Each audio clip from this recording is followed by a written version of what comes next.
अस्सलाम वालेकुम बच्चे, कैसे हैं सब लोग? होप सो सब ठीक होंगे। हमने 9th क्लास की फिजिक्स स्टार्ट की थी अकॉर्डिंग टू न्यू सिलेबस।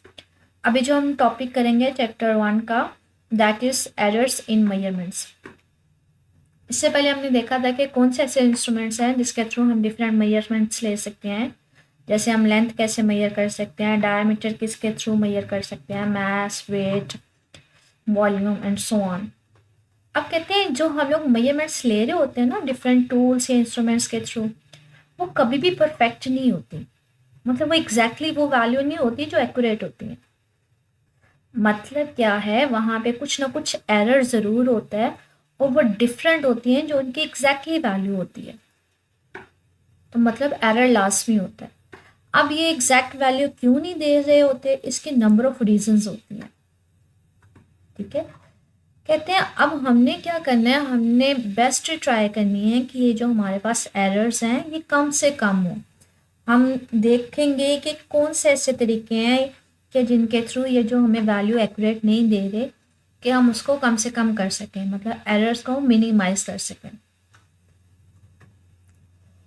तो ये कह रहे हैं the best we shall do is ensure that the errors are as small as reasonably possible, कि हमने यहाँ पे ये मेक श्योर करना है कि हम एरर्स को कैसे कम कर सकते हैं।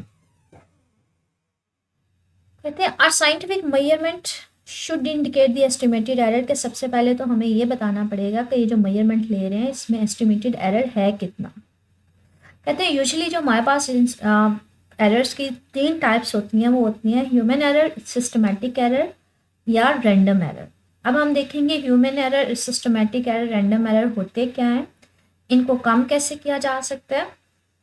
तो सबसे पहले ह्यूमन एरर, हमें नेम से आइडिया हो रहा है ह्यूमन, जो इंसानों की वजह से एरर आ रहे होते हैं। तो इंसान ने एक रीज़न होता है जिसकी वजह से एग्जैक्टली हमें किसी चीज़ की रिजल्ट या मेजरमेंट नहीं ले सकते। तो यहाँ पे ये बता रहे हैं कि ये जो एरर होता है ये पर्सनल परफॉर्मेंस की वजह से होता है, कि एक पर्सन है जो एक्सपेरिमेंट परफॉर्म कर रहा है, उसी की वजह से ये होता है कि समहाउ कोई रीज़न होती है कि जिसकी वजह से एग्जैक्टली मेजरमेंट नहीं आ रही होती।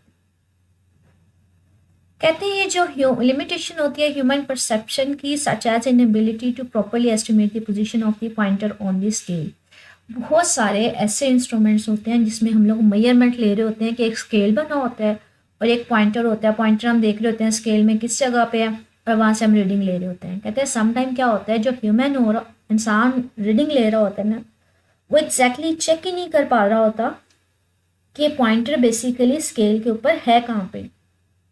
मे बी वो 5 पे हो पॉइंटर, लेकिन उसको लग रहा हो कि वो 4.5 पे है, तो वो एस्टिमेट नहीं कर पाता एग्जैक्टली।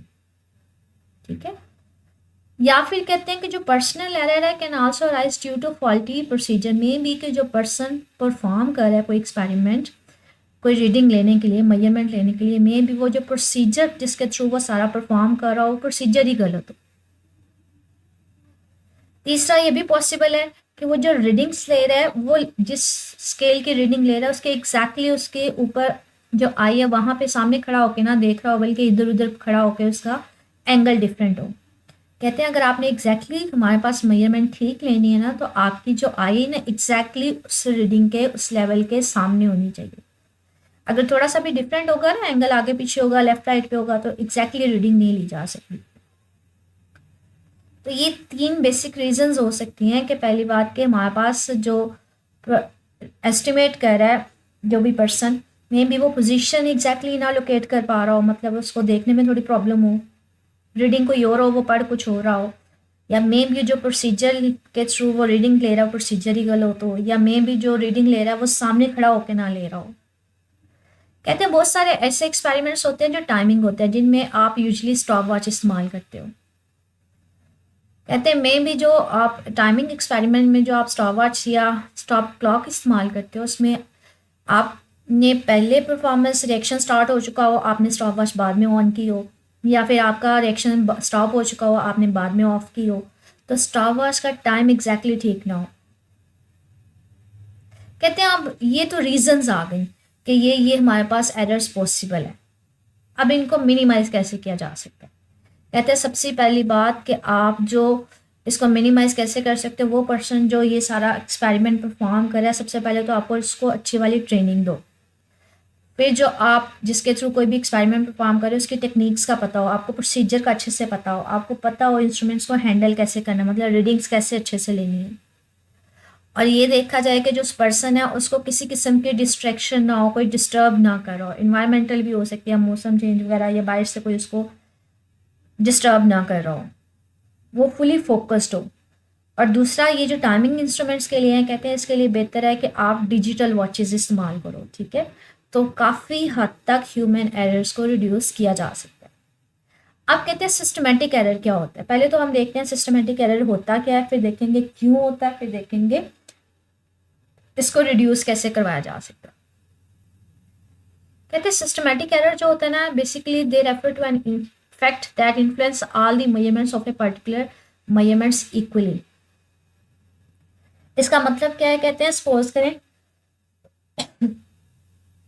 ये मेरे पास एक वायर है, इसकी जो ओवर एग्जैक्टली वैल्यू है, जो डेफिनेट वैल्यू है 5 मीटर है, लेकिन जब मैं इसको लैब में मैयर करती हूँ, एक दफ़ा मैयर करती हूँ 3 मीटर आती है, दूसरी दफ़ा मैयर करती हूँ 3 मीटर आती है, तीसरी दफ़ा मैयर करती हूँ 3 मीटर आ रही है। मतलब हर दफ़ा जो मैयरमेंट है वो इक्वली इन्फ्लुएंस हो रही है, मतलब इक्वली डिस्टर्ब हो रही है। आपके पास जो है ना कांस्टेंट कंसिस्टेंट डिफरेंस आ रहा होता है रीडिंग्स में। मतलब क्या है कि जो डिफरेंस है वो नहीं चेंज हो रहा होता। अब कहते हैं ये डेफिनेट, इसको अगर हम लोग बात करें क्यों अकर कर रहा होता है, इसकी पर्टिकुलर रीजंस होती हैं, डेफिनेट रूल होते हैं। और वो क्यों हो सकता है, कहते हैं मे बी कि आप जिस इंस्ट्रूमेंट के थ्रू इस वायर की या ये जो मेजरमेंट ले रहे हो इसकी लेंथ की, मे बी वो जो इंस्ट्रूमेंट ले रहे हैं उसका ज़ीरो एरर उसमें मौजूद हो, या फिर क्या हो सकता है उसकी कैलिब्रेशन ना हुई हो अच्छे से। ज़ीरो एरर हम लोगों ने ना इससे पहले लीस्ट काउंट और वो पढ़ा था, सॉरी इससे पहले हम लोगों ने वर्नियर कैलिपर स्क्रू गेज पढ़ा था कि अगर मेन स्केल और वर्नियर स्केल के जीरो लाइन एग्जैक्टली मैच ना करे तो हम कहते हैं ज़ीरो एरर होता है, तो वो इंस्ट्रूमेंट ठीक नहीं होता। तो मे भी कहते हैं जिसके थ्रू आप इसकी लेंथ मेजर कर रहे हो उस इंस्ट्रूमेंट में ज़ीरो एरर मौजूद हो। या फिर पुअर कैलिब्रेशन। पुअर कैलिब्रेशन क्या मतलब क्या होता है, जब भी आप इंस्ट्रूमेंट बनाते हो ना, बनाने के बाद उसको चेक करते हो, ठीक है उसके ऊपर स्केल ठीक है, रीडिंग सही है, कोई ज़ीरो एरर तो नहीं है, उसको हम कहते हैं कैलिब्रेट करना। कहते हैं मे भी आपने जिसके थ्रू इसकी रीडिंग ली हो ना, ये जो मेजरमेंट्स ले रहे होते हो, मे भी उस इंस्ट्रूमेंट को चेक ही ना किया गया हो, उसकी कैलिब्रेशन ना हुई हो। कहते हैं इस तरह के एरर्स की वजह से ना ये सिस्टमेटिक एरर आ रहा होता है। अब इसको रिड्यूस कैसे करवाया जा सकता है, सिंपल यही तरीका है कि आप क्या करो, ऐसा इंस्ट्रूमेंट इस्तेमाल करो जिसमें ज़ीरो एरर ना हो। दूसरा, उसकी कैलिब्रेशन की जाए अच्छे से, मतलब एक दफ़ा इंस्ट्रूमेंट बना के उसको बाकी इंस्ट्रूमेंट के साथ कंपेयर करवा के चेक किया जाए कि भाई इसमें स्केल ठीक है, कोई ज़ीरो एरर तो नहीं है, बाकी जैसा एक स्टैंडर्ड इंस्ट्रूमेंट है मतलब सही वाले के साथ उसमें सारी चीज़ें चेक की जाएँ कि एग्जैक्टली वैसे ही। उसको कैलिब्रेशन भी कहते हैं। तो उससे काफ़ी हद तक आप सिस्टमेटिक एरर को रिड्यूस कर सकते हो। अब रैंडम एरर क्या होता है, कहते हैं it is said to occur when repeated measurements of a quantity give different value under the same condition. इसकी एग्जांपल इसके साथ रिलेट करवा के मैं आपको इसको थोड़ा सा एक्सप्लेन कर देती हूँ। कहते हैं फॉर एग्जांपल ये मेरे पास एक वायर है, इसकी लेंथ मैं मेजर करती हूँ बार बार, कभी इसकी लेंथ मेरे पास 5 मीटर आ रही है, कभी 4 मीटर आ रही है, कभी 3.5 मीटर आ रही है। मतलब बार बार परफॉर्म करने से मेरे पास डिफरेंट वैल्यूज़ आ रही हैं। मैं एक इंस्ट्रूमेंट के थ्रू इसकी बार बार लेंथ मेजर कर रही हूँ लेकिन वो हर दफ़ा मुझे डिफरेंट वैल्यूज़ दे रहा है। कहते हैं इस तरह की जो हमारे पास आ रही होती है ना, इसका हमें कोई पर्टिकुलर रीज़न का नहीं पता होता, कोई फिक्स रीज़न नहीं होती, अननोन होता है। मतलब मैं एग्जैक्टली नहीं बता पा रही होती कि आपके पास ये डिफरेंट जो वैल्यूज़ में आ रही हैं हर दफ़ा डिफरेंट, वो क्यों आ रही हैं। ऐसे केस में आपके पास इस तरह के एक्सपेरिमेंट में आपका उसके ऊपर कोई कंट्रोल नहीं होता, मतलब आप उसको कंट्रोल नहीं कर सकते, उसको ठीक नहीं कर सकते। कहते हैं यूजुअली ये क्यों होता है, ये होता है कि अगर सडनली हमारे पास फ्लक्चुएशंस आ रही हों या वेरिएशंस आ रही हों इन्वायरमेंटल कंडीशंस में, मतलब पहले मौसम और हो लेकिन थोड़ी देर बाद में भी वहाँ पे हवा चलना शुरू हो जाए, बारिश हो जाए, टेम्परेचर धूप निकल आए, तो अगर सडन चेंज हो रहा होता है ना इन्वायरमेंट में तो वो इसके रीज़न हो सकती है। कहते हैं इसका फिर हम इफेक्ट को कम कैसे कर सकते हैं, कहते हैं इसका एक ही तरीका है कि एक ही चीज़ की number of times experiment perform करो नंबर ऑफ रीडिंग्स लो, मतलब मल्टीपल रीडिंग्स हो, बाद में सबका क्या ले लो, एवरेज या मीन वैल्यू ले लो। कहते हैं फॉर एग्जांपल, हम एक एग्जांपल लेते हैं कि हमारे पास एक सिंपल पेंडुलम है, ठीक है, उसकी 30 ऑसिलेशंस हम नोट कर लेते हैं, 30 ऑसिलेशंस का टाइम नोट करते हैं। पहले एक दफ़ा उसकी ऑसिलेशंस का टाइम नोट करेंगे, फिर दूसरी दफ़ा, फिर तीसरी दफ़ा, और फिर बाद में क्या करते हैं, उन सारी ऑसिलेशंस का हम कह लेते हैं कि उसकी मीन वैल्यू ले लेते हैं। तो इस तरह से आप काफ़ी हद तक रैंडम एरर को रिड्यूस कर सकते हो। तो ये कुछ एरर्स थे और उनकी डिफरेंट टाइप्स थी। इससे रिलेटेड कुछ पूछना हो तो मेरे से कमेंट सेक्शन में पूछ लीजिएगा। ओके, अल्लाह हाफिज़।